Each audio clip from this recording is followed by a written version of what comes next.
After the first day of slaughter on Garrison Prime, a legend returns to the war.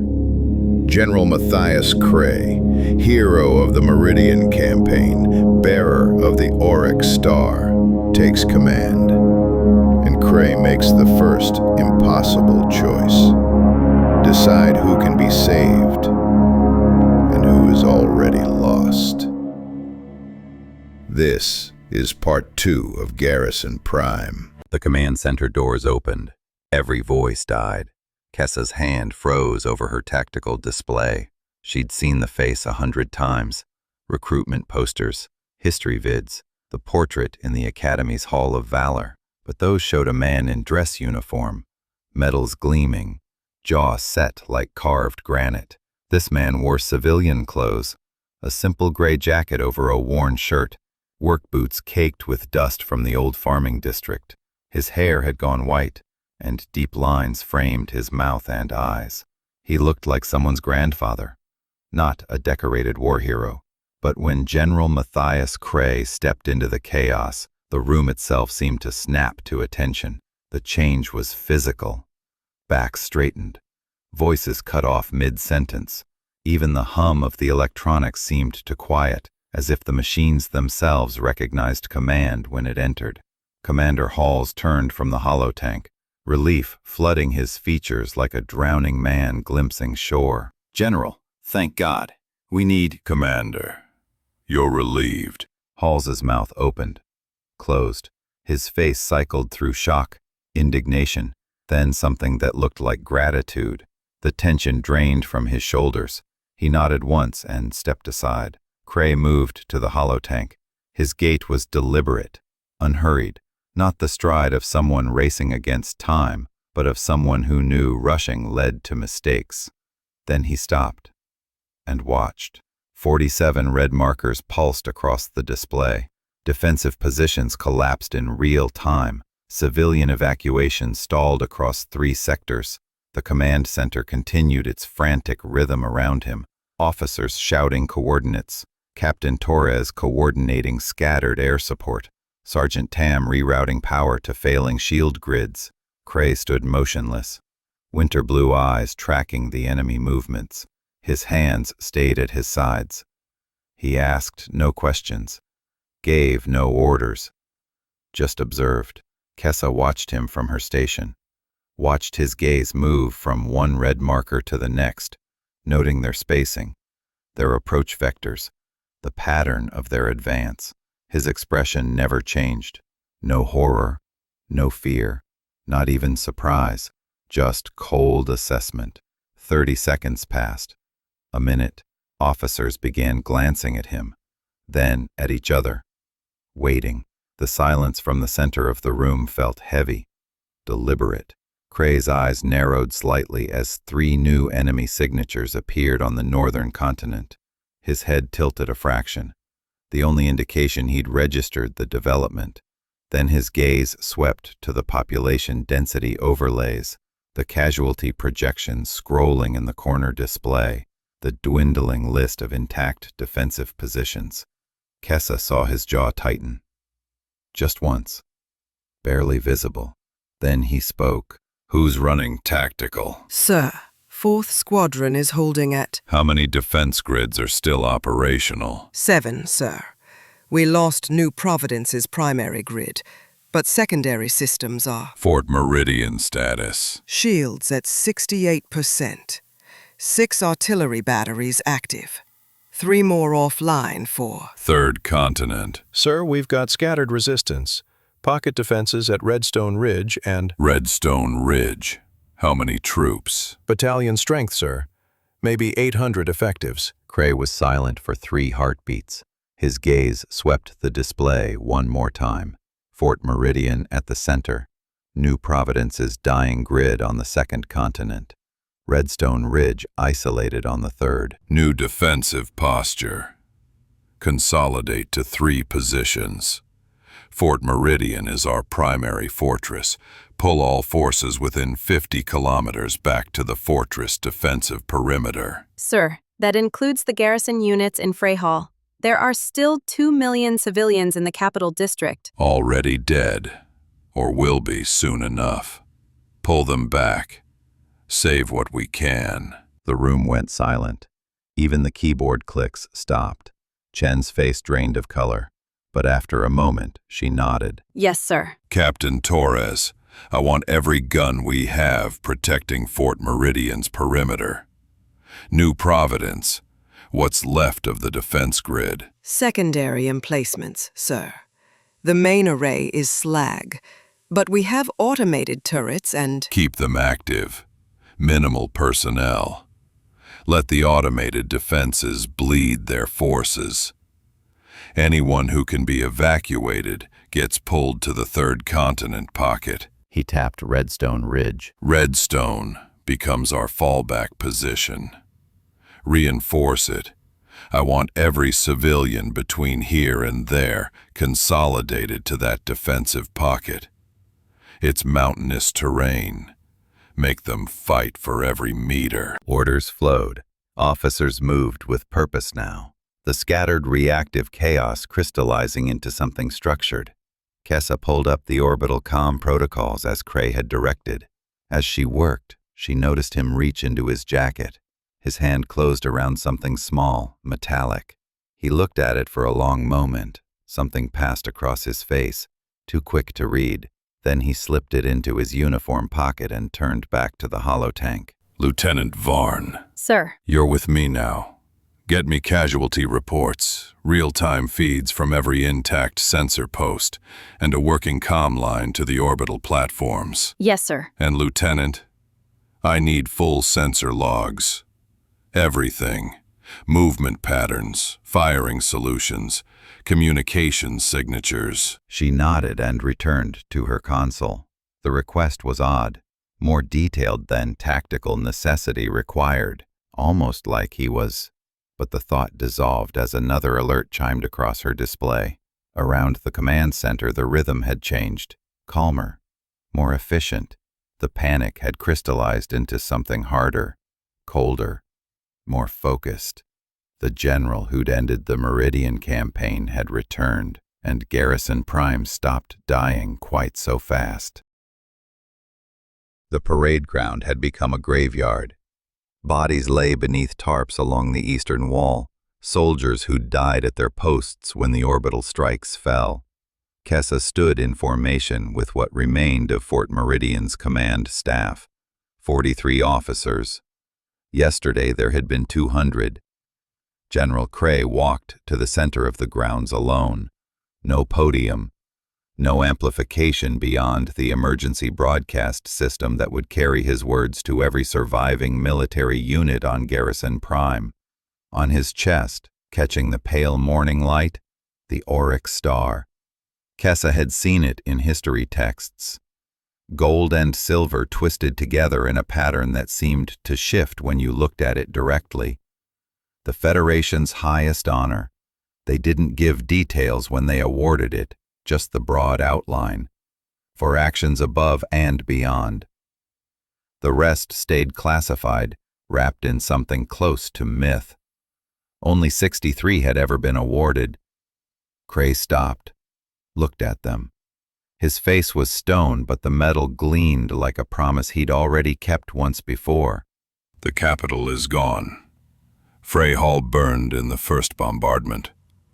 The northern continent is ash. We've lost 70% of our garrison posts across the eastern landmass.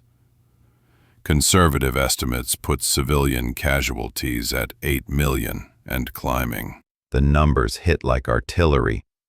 Kessa felt her jaw clench. We've lost communications with High Command.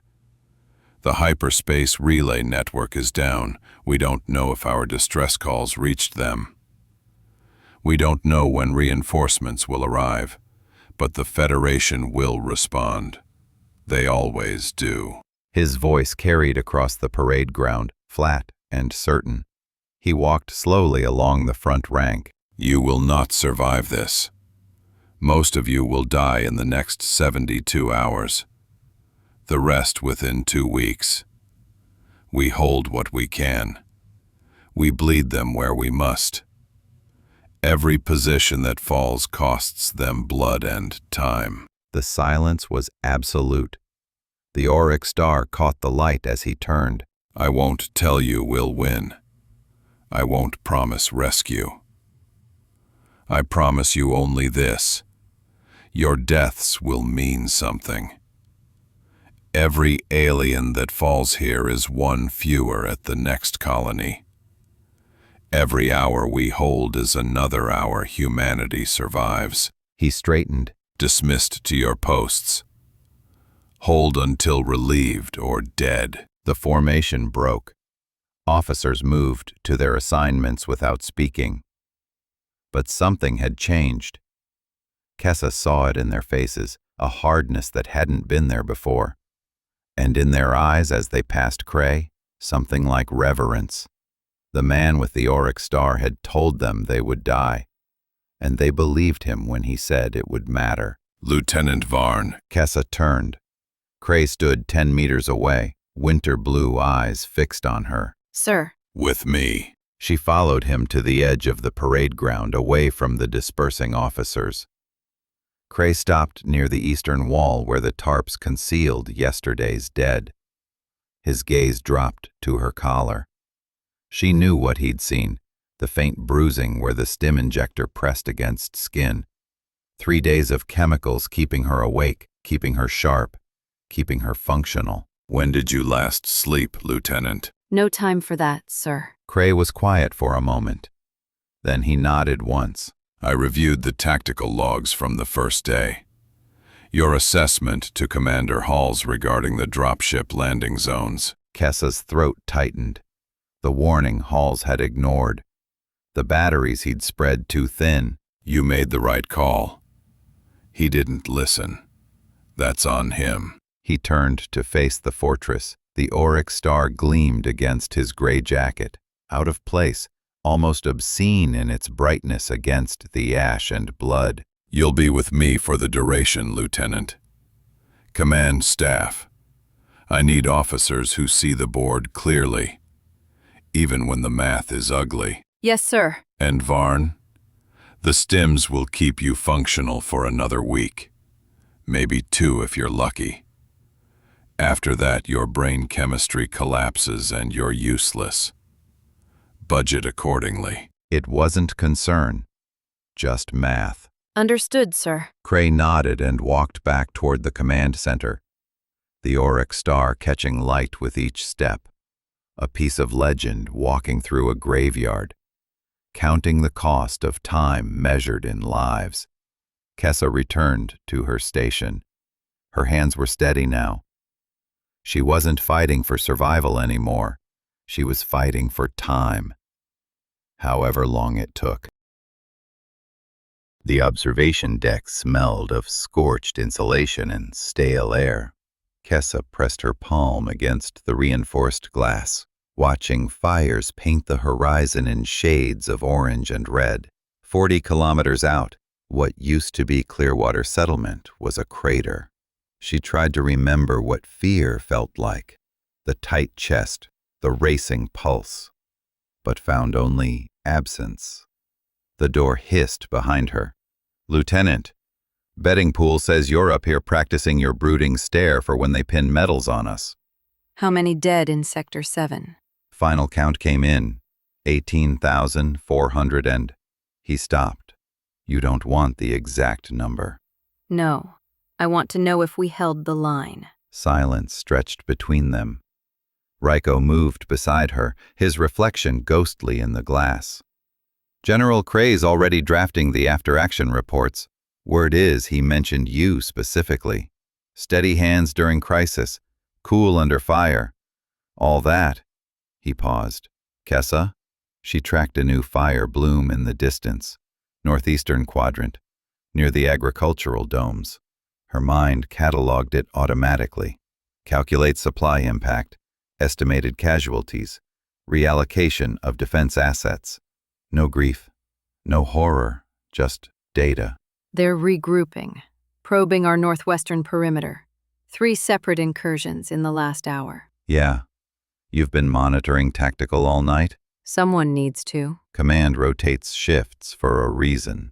Kessa finally looked at him. Raiko took a step back. What? He studied her face like he was reading a stranger. When's the last time you slept? Doesn't matter. Kessa, Clearwater had children, families, people who thought they were safe. I need to make sure we hold the line long enough for it to matter. that's not. Raiko stopped himself. He reached out, hand hovering near her shoulder, then dropped it. You know this isn't your fault, right? Kessa turned back to the window. The question felt irrelevant. Fault required emotion she couldn't locate. There was only the mission, the grid, the calculations that kept people breathing. I should check the northern batteries. Kessa, she walked past him toward the door. Behind her, Raiko didn't follow. Kessa had managed 3 hours of sleep, maybe 4.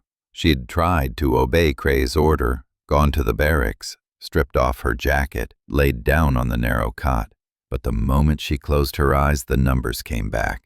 Population projections, casualty curves, the 14-day deadline ticking down like a countdown to erasure. Time is ammunition. She gave up at 0430 hours and went to find General Cray for her orders. His temporary quarters were in the old officer's wing, 3rd level down. The corridor was empty. Emergency lighting cast everything in dim red. She raised her hand to knock and stopped. Through the gap in the unsealed door, pale blue light pulsed. Cold, rhythmic, wrong. She pushed the door open. General Cray stood in the center of the room, uniform jacket discarded on a chair. His back was to her. In his outstretched palm, the auric star floated 6 inches above his hand. It wasn't glowing. It was calculating.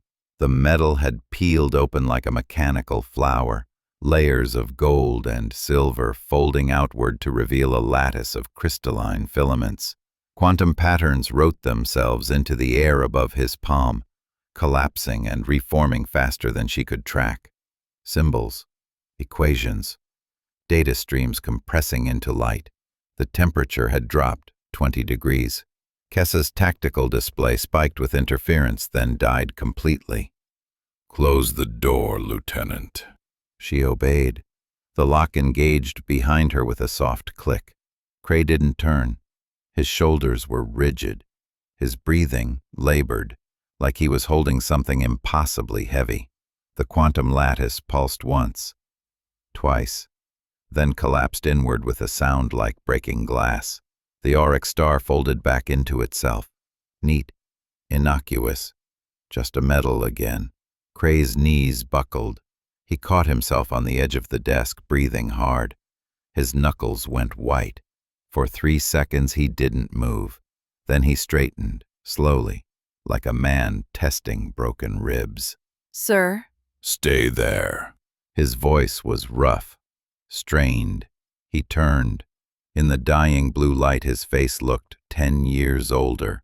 Deep lines carved around his mouth. His eyes were bloodshot, the whites threaded with red. What was that? The call. High Command Special Intervention. 14 days minimum, 16 if the relay lag is bad. You activated it. Yes. It's hurting you. Cray was silent for a moment. Then he nodded once. Quantum entanglement isn't meant for organic tissue. The transmission burns through you. Neural pathways, synaptic integrity. It will end me. Probably within a week. He looked at the metal in his palm. Kessa's throat tightened. Sir? When the time comes, you will take command. You'll know when. His winter blue eyes met hers. Not a request, a certainty. He crossed to the desk, pulled open a drawer, and retrieved a small data chip. Matte black, unmarked. He placed it in her hand along with the auric star. The metal was still cold.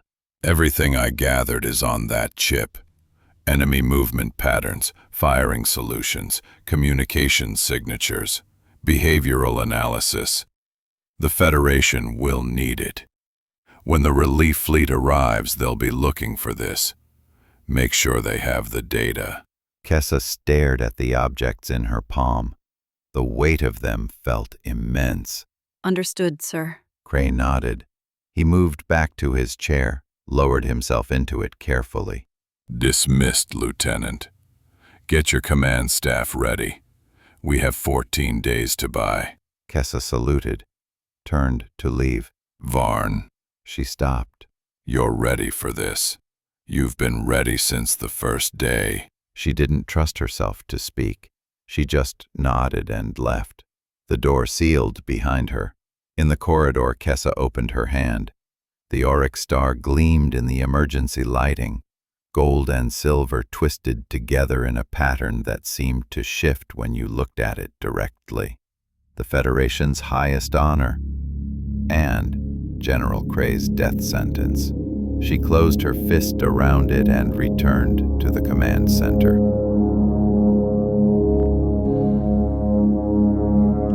Thanks for listening to Garrison Prime. Next part is already in production. If you enjoy the series, leave a like, drop a comment, and share your thoughts. Until then, hold the line.